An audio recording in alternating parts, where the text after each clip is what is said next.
At my 60th birthday party, my son stood before our friends and family, declared me mentally incompetent, and announced he was seizing control of my life.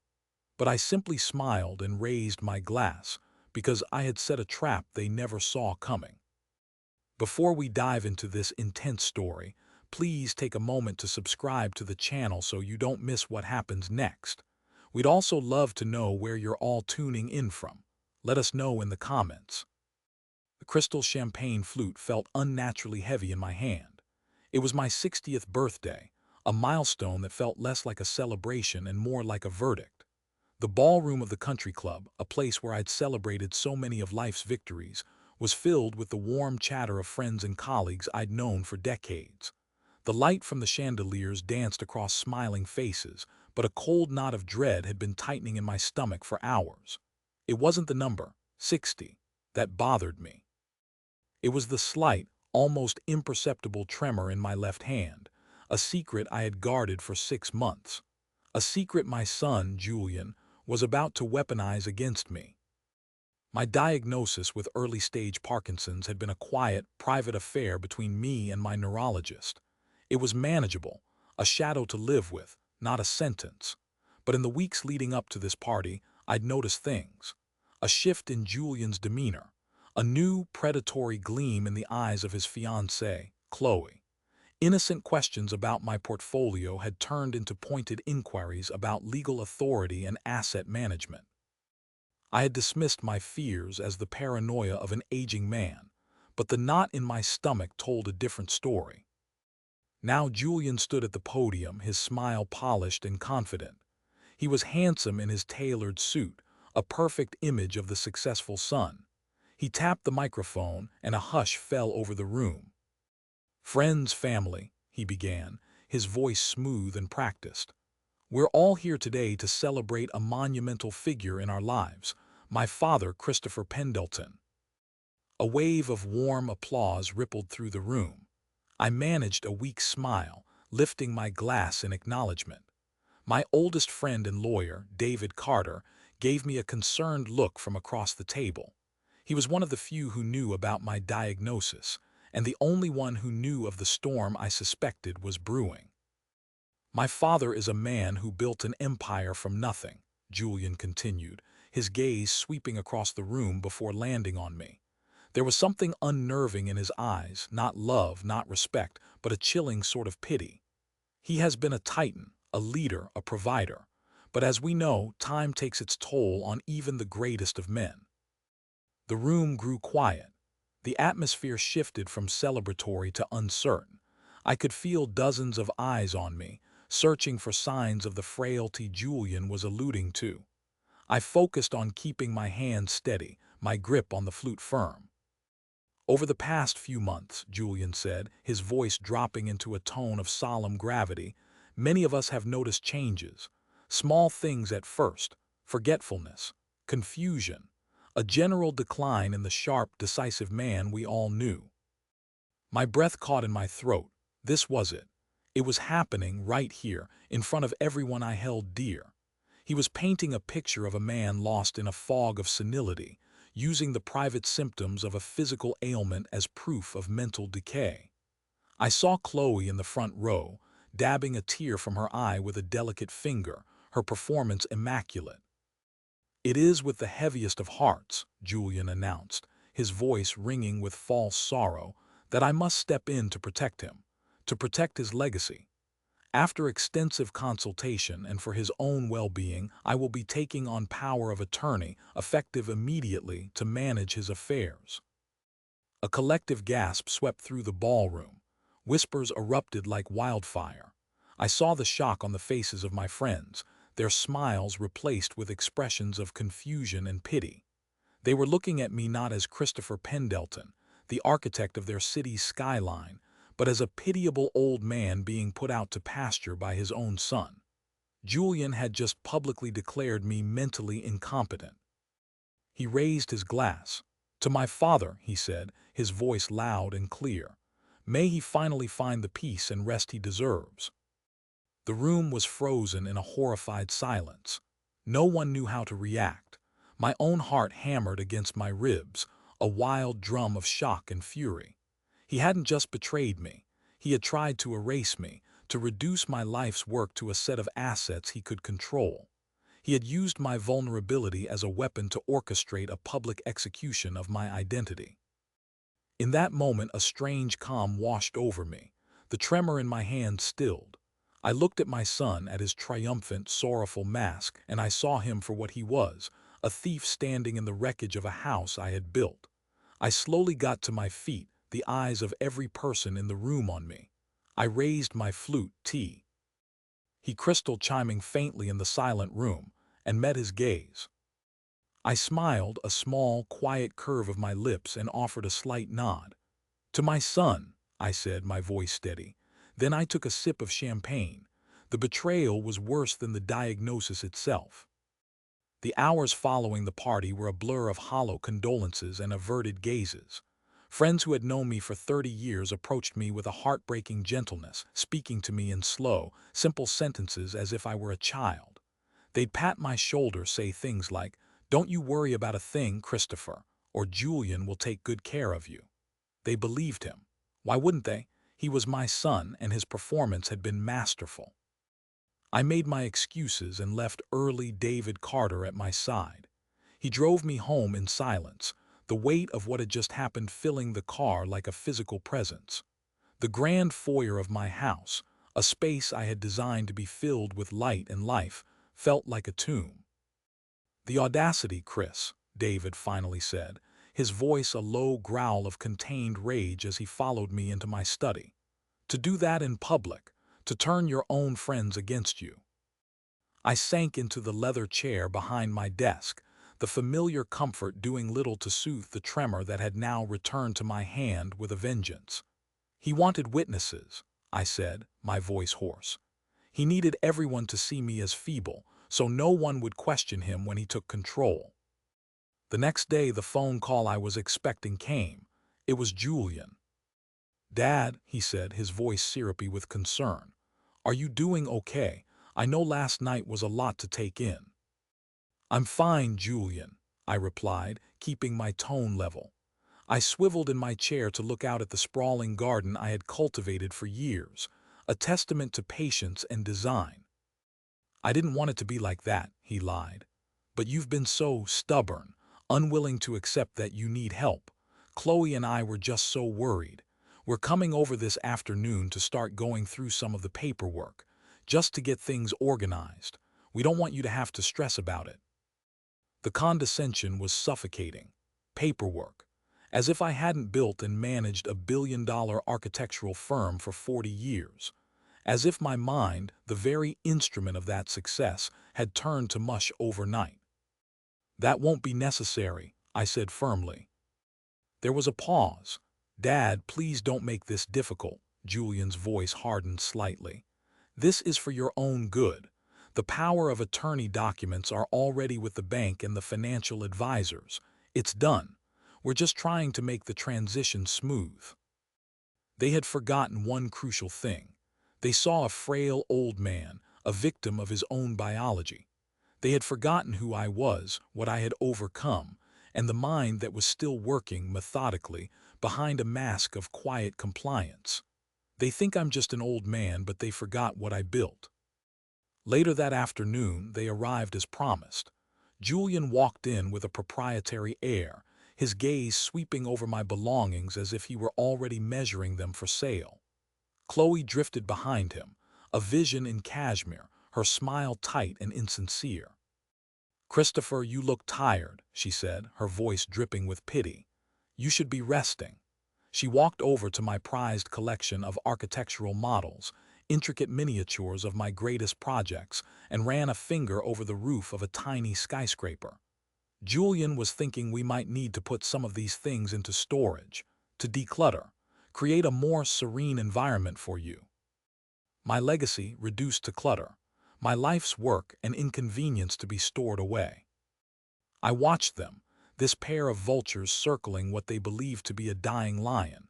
Julian pulled a thick binder from his briefcase and set it on my desk with a heavy thud.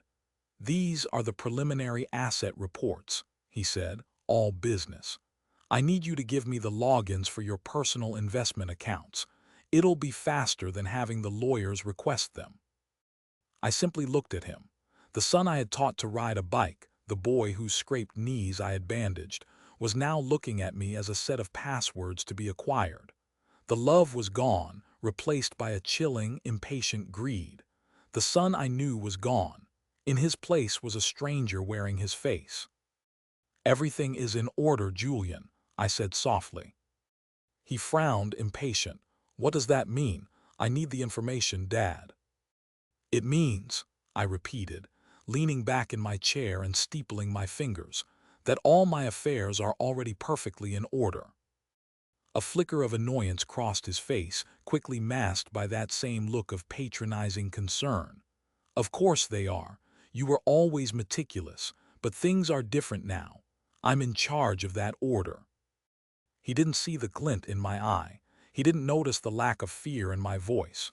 He was so blinded by his own ambition, so convinced of my weakness, that he couldn't see the truth. The game was already in motion. He thought he had made the winning move, but he was merely a pawn in a strategy I had designed long before he ever dreamed of his coup. He had forgotten that the man who designed unbreakable structures had also learned how to build inescapable traps. To understand the depth of Julian's betrayal, you have to understand what I tried to give him. He wasn't just my son. He was the sole heir to a world I had painstakingly constructed. I hadn't grown up with wealth. My father was a draftsman, a good man who worked his fingers to the bone for a modest salary. I built my firm, Pendleton and Associates, with a scholarship, 2 maxed-out credit cards, and a relentless refusal to fail. I worked 18-hour days for the better part of 2 decades, sacrificing holidays, friendships, and my own health to build a legacy. All of it, I thought, was for Julian. When his mother passed away, he was only 12, and my world narrowed to 2 things: my work and my son. I made sure he had the best of everything: the finest schools, tutors, trips abroad. I paid for his overpriced apartment downtown, covered the lease on his luxury car, and funded 3 of his failed startup ventures without a single word of reproach. I thought I was giving him a foundation, a safety net so he could take risks I never could. I see now that I had only given him a sense of entitlement, a belief that the world, and my world in particular, owed him everything. The shift began about a year ago, right after he announced his engagement to Chloe. She was, on the surface, perfect, elegant, intelligent, with a career as an art curator that lent her an air of sophisticated glamour. She hung on my every word, praising my designs and my business acumen.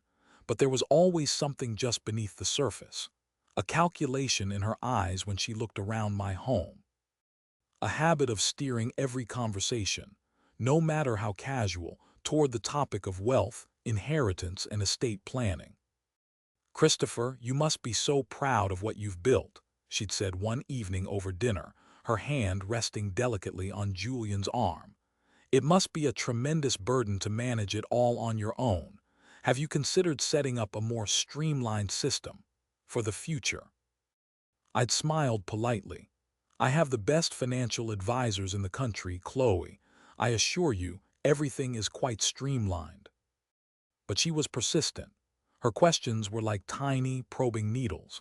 She'd ask about the family trust I had established for Julian, not with overt greed, but with a feigned academic curiosity. "Trusts are so fascinating," she'd muse. "The legal structures, the tax implications. Julian is so lucky to have such a forward-thinking father." Julian, who had never before shown an ounce of interest in the mechanics of my finances, suddenly started echoing her. He began asking about specific assets, about succession plans, about the exact authority his role as a beneficiary afforded him. He'd frame it as concern. "I just want to understand, Dad, so I can be prepared to help if you ever need me." The diagnosis was the final piece they needed. I had made the mistake of confiding in Julian, hoping for a son's support. I told him about the Parkinson's, emphasizing the neurologist's optimistic prognosis. I explained that while my body might face new challenges, my mind remained as sharp as ever. I see now that all he heard was the word disease. He didn't see a father asking for empathy. He saw an opportunity. Chloe's influence became more pronounced. She began to subtly reframe my symptoms. A moment of forgetfulness wasn't just misplacing my keys, it was a senior moment. The tremor in my hand, which I worked so hard to control, was a sign of my advancing condition. She spoke about me to our friends in hushed, worried tones. She was planting seeds, carefully cultivating the narrative of my decline long before the party. She was the architect of my son's betrayal, and Julian was her willing apprentice. He was too weak, too steeped in his own sense of inadequacy, to resist the siren song of a shortcut to the life he felt he deserved. The true antagonist wasn't just my son's greed. It was the polished, smiling woman who had stoked that greed into a raging fire. She saw my life's work not as a legacy to be honored, but as a vault to be cracked. And she had convinced my son to be the one to hold the drill.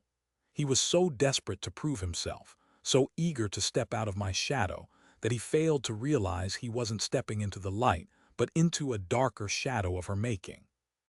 The morning after Julian and Chloe's condescending visit, the fog of shock and grief finally began to lift, replaced by a cold, hard clarity.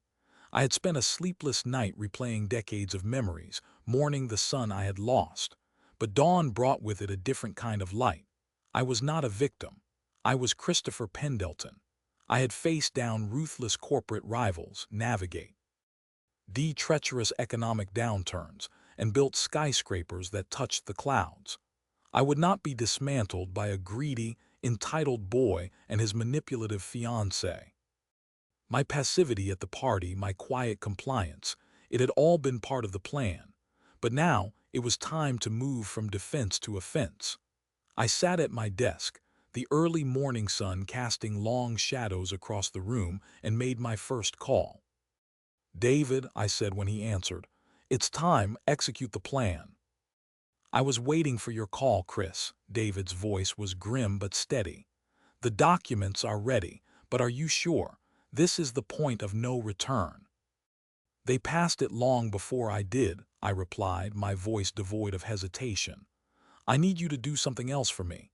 I want to know everything there is to know about Chloe. Finances, past relationships, career history, everything. Spare no expense." David understood immediately. "I have a man for that, a private investigator, discreet and thorough. Consider it done." The next few weeks were a masterclass in strategic patience. On the surface, I played the part Julian and Chloe had assigned to me. I was quiet, compliant, and seemingly resigned to my new reality. I allowed Julian to have meetings with my financial advisors, knowing full well that David had already briefed them. They were instructed to provide Julian with outdated, surface-level reports, enough to make him feel in control, but giving him no real access or authority. Julian would visit me, brandishing spreadsheets and financial jargon he barely understood, explaining how he was optimizing my portfolio. He spoke to me as if I couldn't grasp the basic concepts of finance. It was infuriating, but I let him play his part, nodding along with a vacant expression. All the while, my mind was a whirlwind of activity.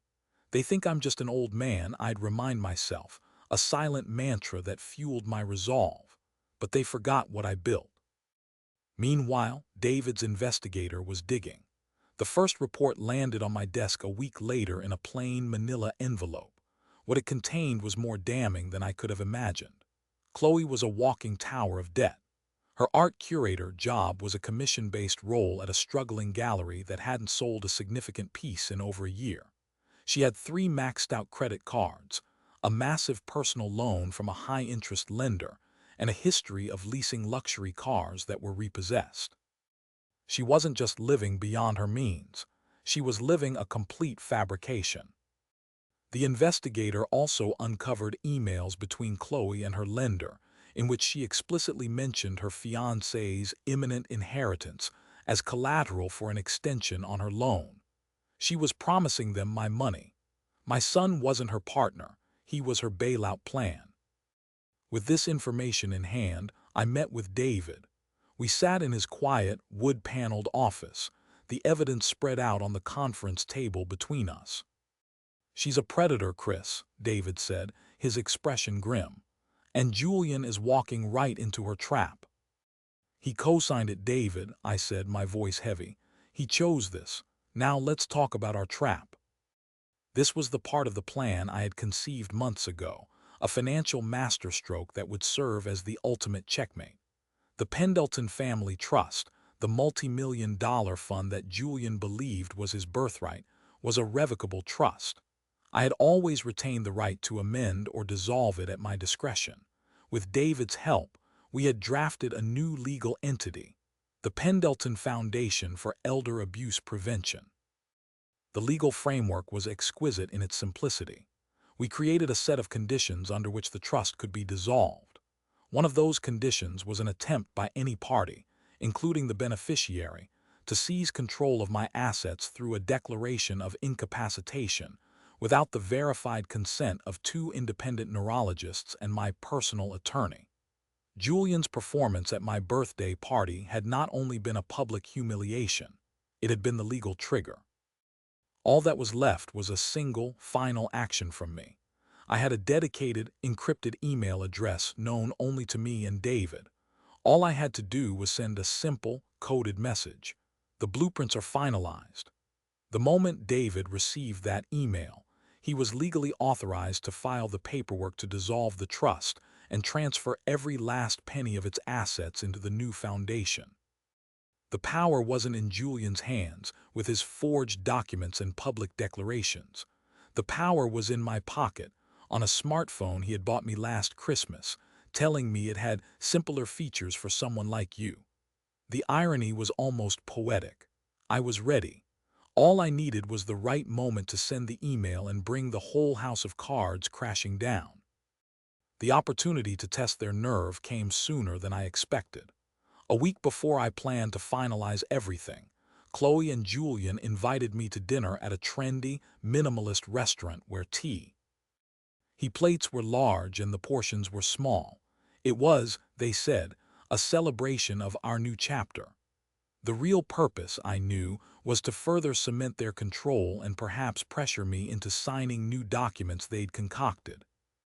I agreed to go, playing the part of the docile father being led along.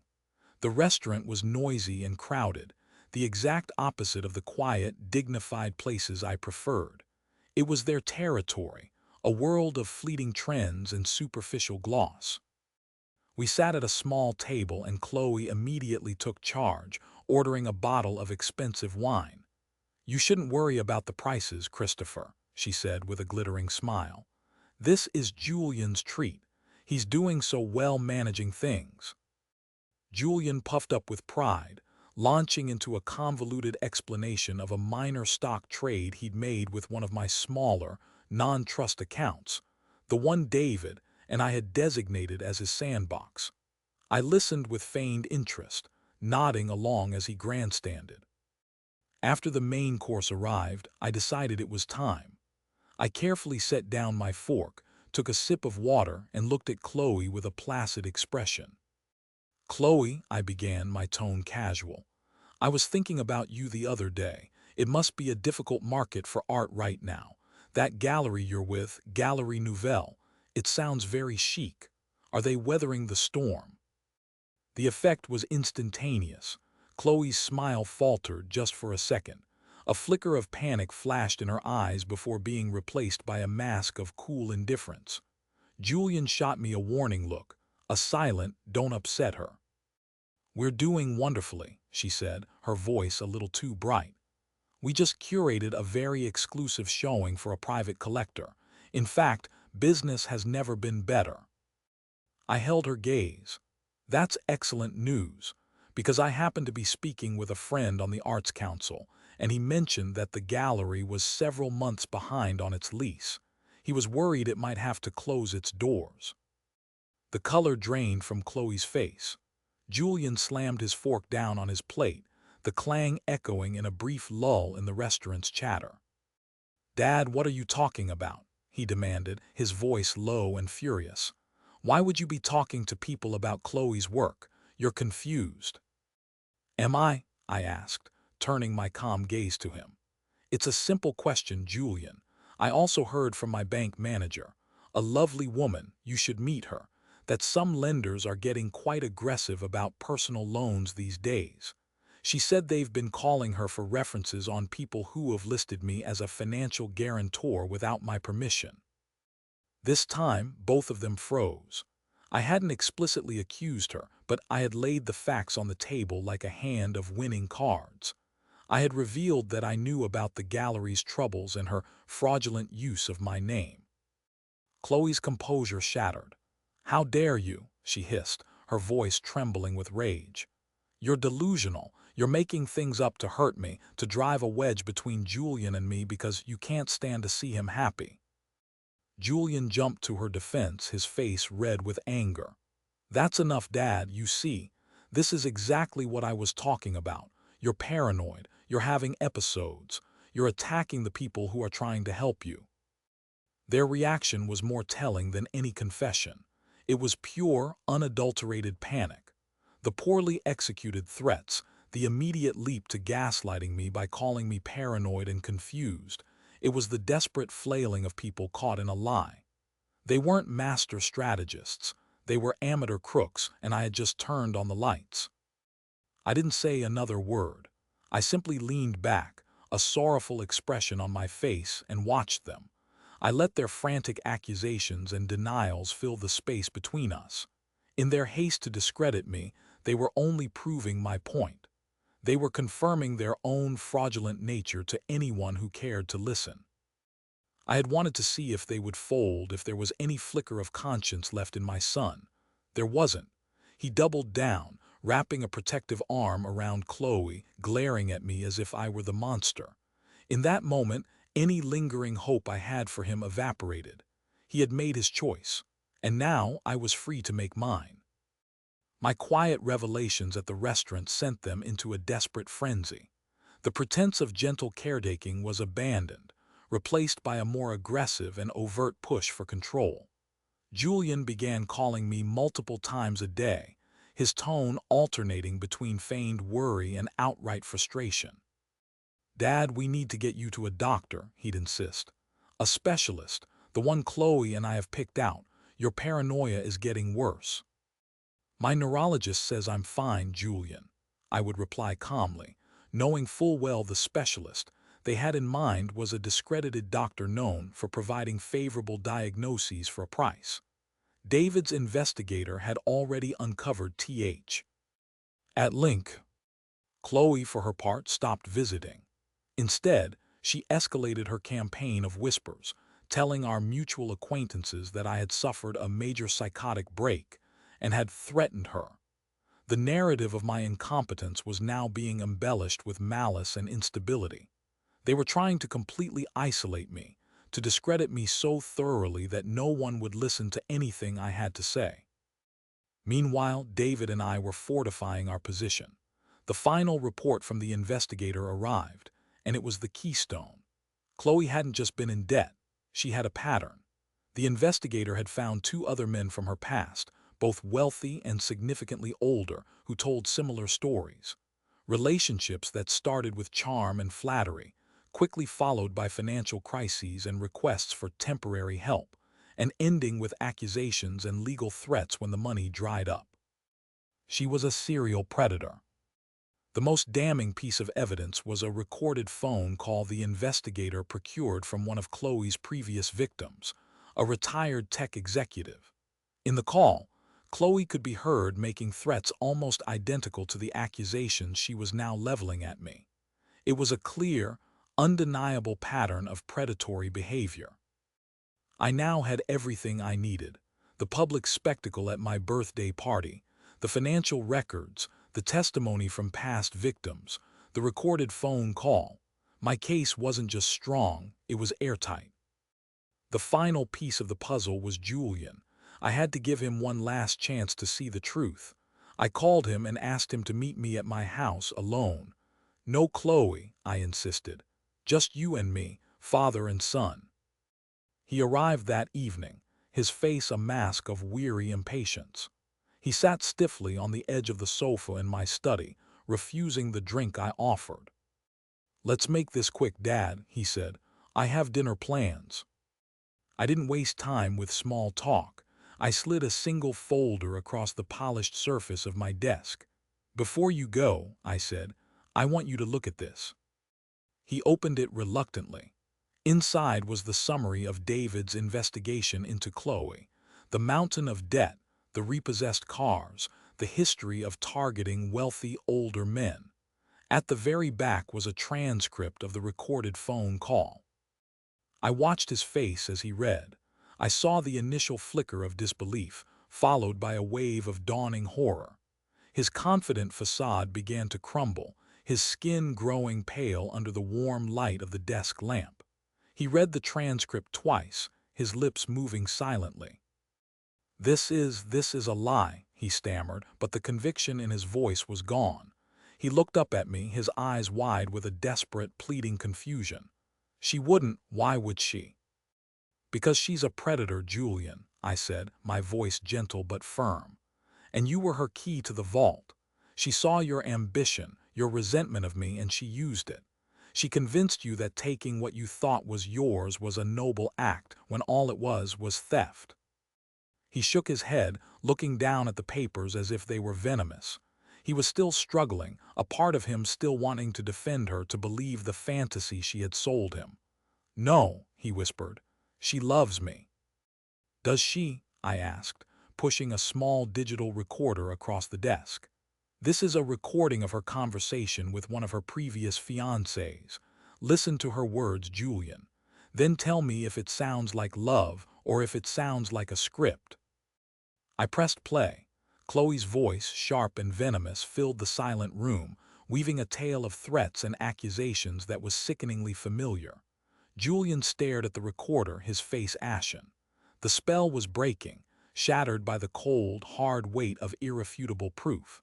For the first time in over a year, I saw not the arrogant usurper, but a glimmer of the lost, confused son I once knew. He didn't speak. He just sat there, the evidence of his monumental mistake laid bare before him, and the entire world he thought he was about to conquer turned to dust.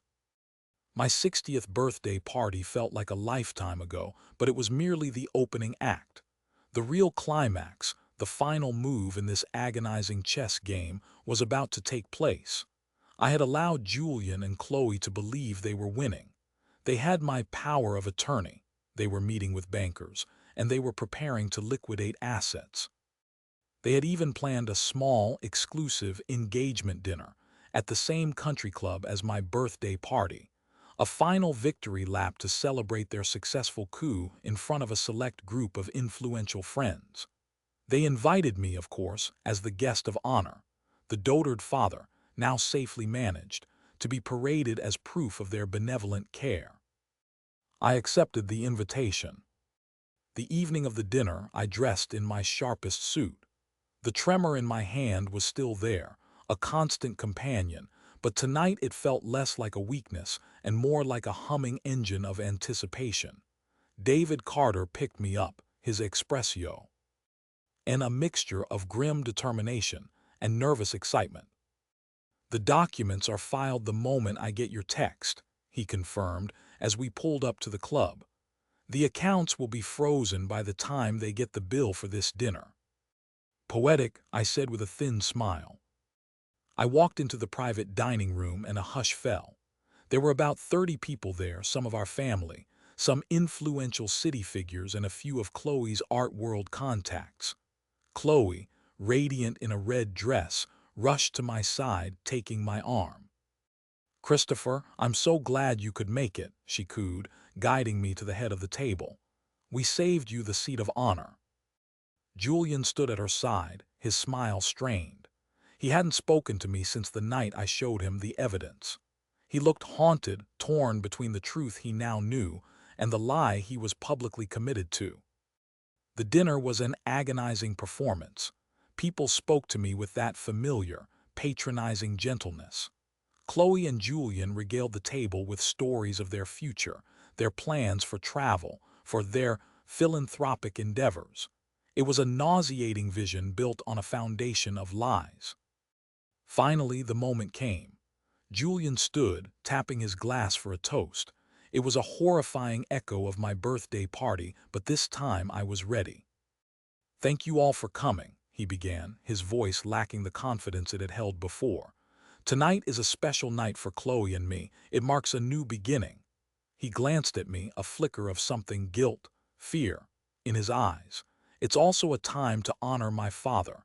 As many of you know, we've had to make some difficult decisions recently to ensure his well-being." He was about to launch into the same tired narrative, but I held up a hand, a simple gesture that cut him off mid-sentence. "If I may, Julian," I said, my voice calm but carrying across the silent room. "Since I am the man of the hour, perhaps I could say a few words." Stunned, he had no choice but to nod and sit down. I remained seated, a deliberate choice.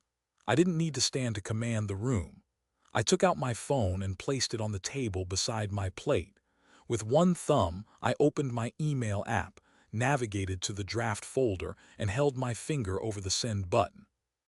"Thank you, Julian, and thank you, Chloe," I began, looking directly at her. Her smile was frozen on her face. "You two have taught me a valuable lesson in these past few months about the vulnerability of our elderly citizens." A confused murmur went through the room.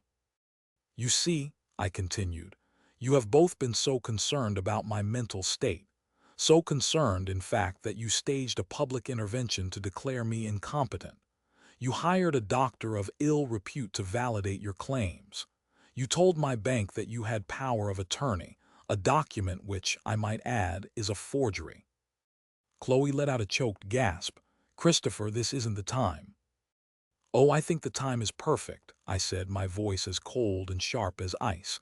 I pressed send. The email was gone. The trap was sprung. "You see, while you were busy planning your new life with my money, I was busy too. For example, I hired a private investigator." I turned my gaze from Chloe to the rest of the table. "I discovered that Julian's fiancée has over $200,000 in undisclosed debt. I discovered a pattern of behavior involving her targeting wealthy, older men. I even have a recording of her threatening a former partner, which sounds remarkably similar to the story she has been telling some of you about me." Chloe had gone white as a sheet. Julian looked like he was going to be sick. "But this isn't about her," I said, my gaze finally landing on my son. "This is about you, Julian. You had a choice. I showed you the proof of her deception, and you chose to stand by her side tonight and continue the lie." I picked up my water glass. "So I'd like to make a toast of my own, to my son, Julian, and his fiancée, Chloe. For their unwavering commitment to their financial goals, they have become the inspiration for my new philanthropic venture. As of about 30 seconds ago, the entire Pendleton family trust, every last dollar you were expecting, was irrevocably transferred to a new organization I have founded, the Pendleton Foundation for Elder Abuse Prevention." A wave of shock rolled through the room. David Carter, standing discreetly by the door, gave me a slight nod. I smiled calmly at my son, whose face was a mask of utter devastation. "Your name, Julian, is listed in the charter as the inspiration, so thank you. You have finally done something truly meaningful with your life." I raised my glass. "To inspiration," I said. Julian stared at me, his mouth opening and closing silently. Then, in a moment of pure cinematic clarity, he turned to Chloe, his eyes blazing with the fire of a man who has just realized he has sacrificed everything for nothing. The illusion was not just broken, it was annihilated. He knew, and now everyone in this room knew, exactly what they had done. The aftermath of the dinner was swift and brutal. As David had predicted, Julian's credit card was declined when he tried to pay for the lavish meal. The public humiliation was absolute.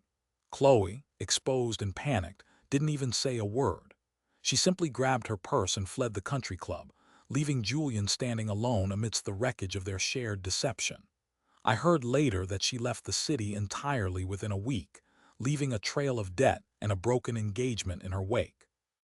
Julian tried to contact me the next day. His calls were frantic, his texts a jumble of apologies, accusations, and desperate pleas. I didn't answer. There was nothing left to say. He had made his bed of lies, and now he had to lie in it. Without my financial support and with his reputation in tatters, the small firm he worked for let him go. He had to sell the car I had leased for him and move out of the apartment I had paid for. For the first time in his 32 years, my son was truly on his own.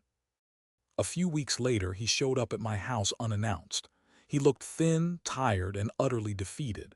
The arrogance was gone, replaced by a hollowed-out shame. I let him in, and we sat in the study where I had last confronted him with the truth.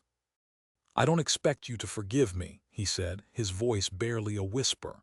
He couldn't meet my eyes, staring instead at the intricate patterns on the Persian rug.